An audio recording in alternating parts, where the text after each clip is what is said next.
அனைவருக்கும் வல்ல சண்முகத்தின் அன்பு வணக்கம். இந்த டிவைனிட்டி பற்றி பேசிட்டு வர்றோம். பிரம்மம், கடவுள், தெய்வம், பிறகு இப்போ இந்த ஆத்மானா என்ன என்பதை பற்றியெல்லாம் பேசிட்டு வர்றோம். இப்போ உங்கள்கிட்ட சில விஷயங்களை நான் பகிர்ந்துக்கணும்னு ரொம்ப ஆசைப்பட்றேன்.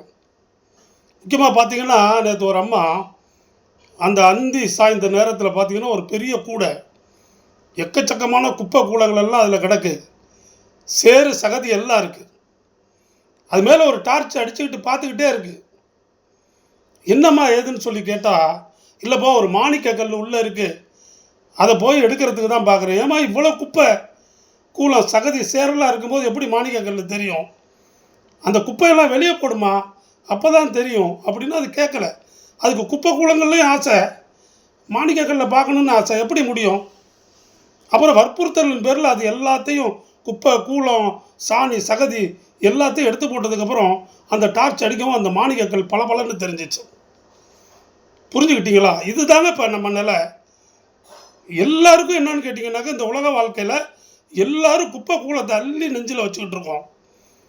அங்கே ஆத்மா இருக்கார், பரமாத்மா இருக்கார், ஆத்மாவோட அம்சம் அந்த ஆத்மா இருக்குது. ஆனால் எல்லாருக்கும் யோகம் செய்யணும், தியானம் செய்யணும் அப்படின்ட்டு இருக்கு. ஆனால் குப்பை கூலம், போட்டி, பொறாமை, வஞ்சகம், சூது, கவுடு, தண்டலம், எவ்வளவு தீய இது உண்டு. என்ன ஆக்ஷனில் வேறு தீய காரியங்கள் ஏட்டு.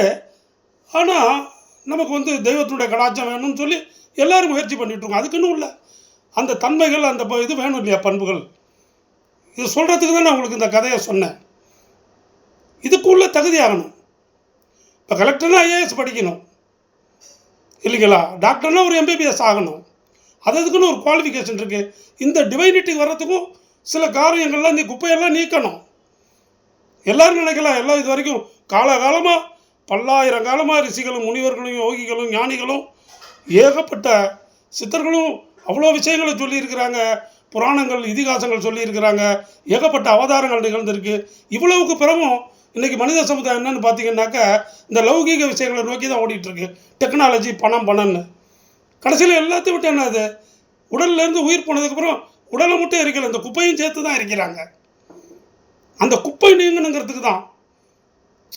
நீங்கள் கூட நினைக்கலாம், இவன் என்ன பெரிய ஞானியா, எல்லாத்தையும் சொல்ல வேண்டாம். ஏன்னா என்ன இந்த பிளானெட்டில் கடவுள் படைச்சிருக்கிறாரு, எனக்கு ஏற்பட்ட அனுபவங்களை பகிர்ந்துக்கணும்.